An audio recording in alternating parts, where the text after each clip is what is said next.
So after being spoiled by about a week of not doing anything, here we are in Kodiak. And unlike what I thought we were going to be doing, we do not just get off the ship and we're right in the city, such as it is. We are at Pier 2, which is some distance to the west of the town itself. So I guess that's what they meant by the shore excursion. We're going to be shuttled in there and we can walk around and what have you. So we'll see how that goes. Well, this is a little different than what we expected. Our group supposedly doesn't take off until 11:15, but since we've already basically checked out, had ourselves processed through customs and the like, we were given permission to get off the ship if we want to walk town to town. This, I guess, is the beauty of being on our own. We don't even have to check in with our shore excursion leader or whatever, which is fine because they wouldn't be up and running for another 2.5 hours. And since we've only got a mile to go, although it is uphill, we'll probably be in town long before our group is set to be. The road leading into Kodiak from the pier is almost as busy as Wilkie Road is at about 6 in the morning. The only problem is, at least with Wilkie, when you're walking down it, you've got sidewalk. Here we're just walking on the shoulder and just have to be aware of the cars behind us. I will say that they've got some really nice houses along this street, that's for sure. Not sure I'd want to be living in them in the middle of December. It actually doesn't take us long until we're on basically the opposite side of the marina as our ship is. Still trying to find the visitor center, but in the meantime, there's some interesting artwork here identifying some of the major, if you want to call them that, cities down here in Alaska, each represented by a husky. I'm actually not sure if all of our stops this week are listed on here, but there's certainly a number of them.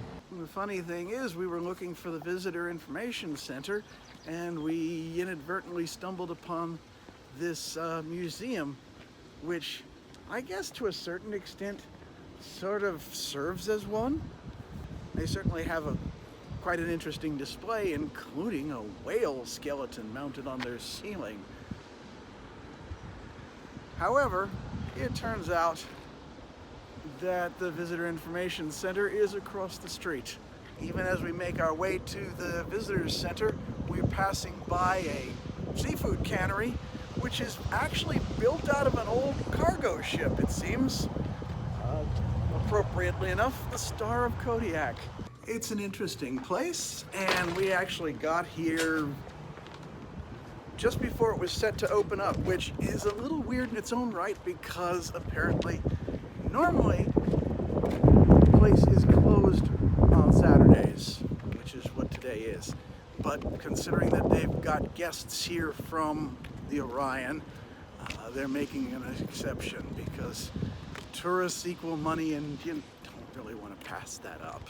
Just as a reminder, America bought Alaska from the Russians, and we still have a fair amount of Russian influence left here in Alaska. This is the Holy Resurrection Orthodox Chapel. Well, actually, it's a cathedral, although from the size of it, it's kind of hard to take in. It definitely shows the whole Russian architecture look. It so happens that our excursion tickets will serve as passes into the Alutiiq History Museum, and we might just stop in there. But right now, I think we're gonna go over the bridge and check out Near Island. Here we come by another Russian church, which definitely looks more like a chapel than a cathedral. St. Herman's. Oh, it's a seminary, in fact. And I suppose these might be considered dormitories for the seminarians? Interesting. Either way, definitely that same Russian Orthodox architecture to it.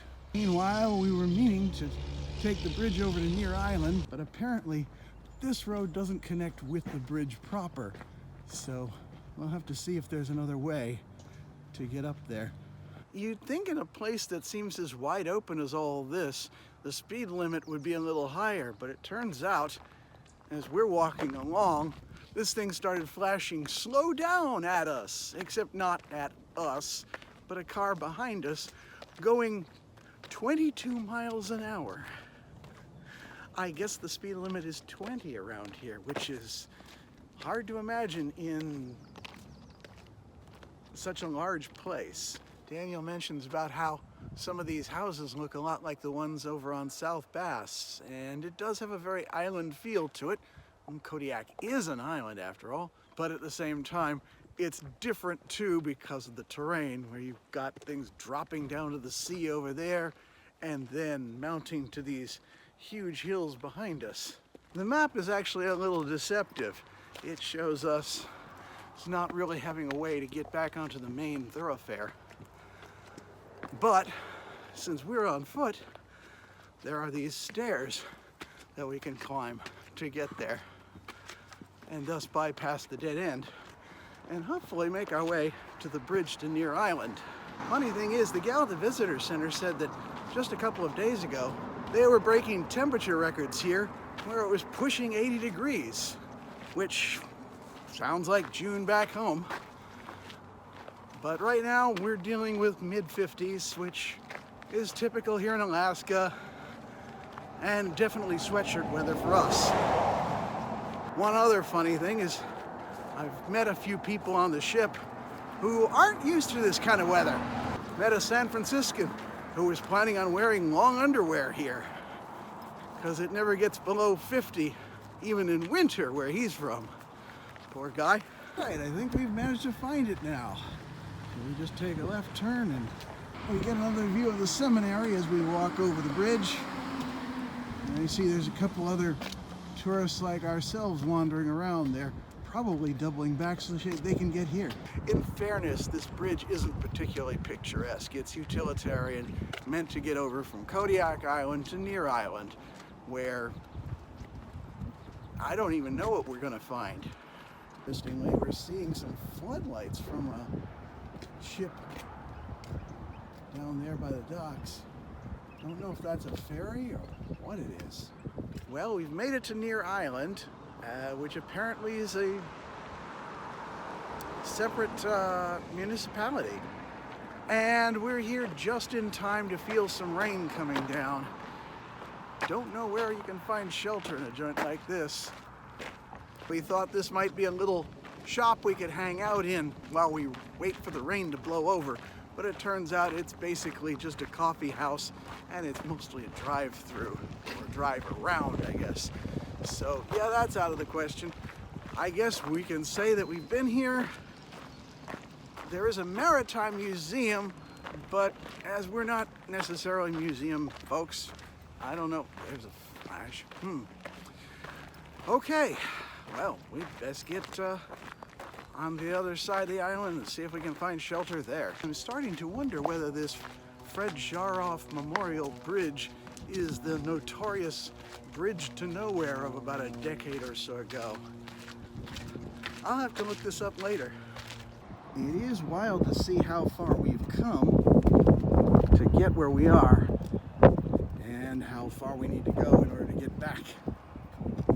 It would seem like we gave up on Near Island a little sooner than we should have, and for what it's worth, it was not the bridge to nowhere because that was abandoned. They didn't bother to construct it. But now we're at the Kodiak Museum, and we're going to wander around at some point after we've rested our feet a bit.